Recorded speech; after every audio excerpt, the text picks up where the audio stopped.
Goals sound clear. Set a direction. Define success. Work toward it. They make progress feel intentional. If you know what you want, you just move toward it.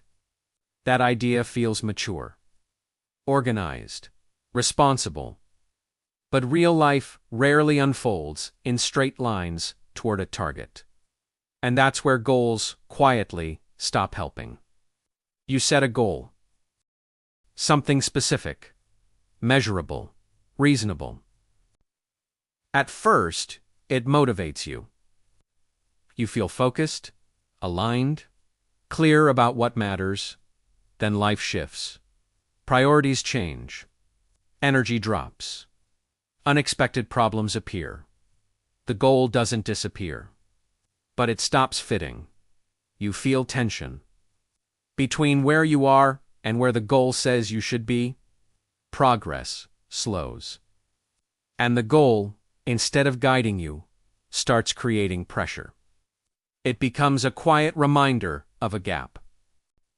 The distance between an old plan and a new reality. The popular story is simple. If you want change, you need clear goals. Without goals, you drift. Goals are framed as the foundation of discipline, motivation, and success. No goal means no direction. It sounds convincing, because direction does matter. But the story skips how goals actually behave inside real life. It skips the friction. It ignores the cost of trying to force a changing world to fit a static plan. It sells us an idea of control that reality rarely supports. Goals fail quietly because they freeze the future. They assume the version of life you imagined will remain relevant.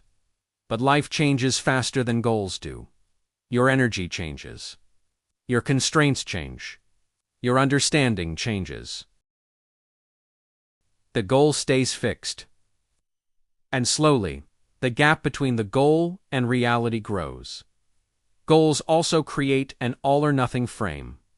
You're on track, or you're behind. You're progressing, or you're failing. This binary view ignores partial progress.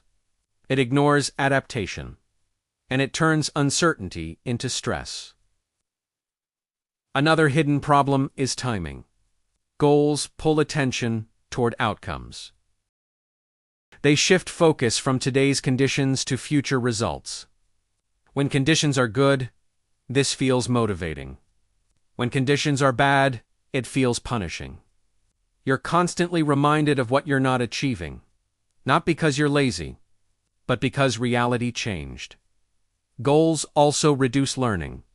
When success is defined narrowly, anything outside the goal feels like a distraction.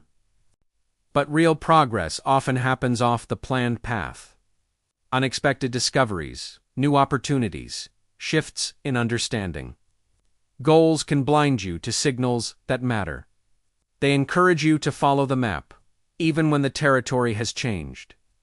Goals are useful for orientation, but harmful as control mechanisms. They work best at the beginning of change. They help point you in a general direction.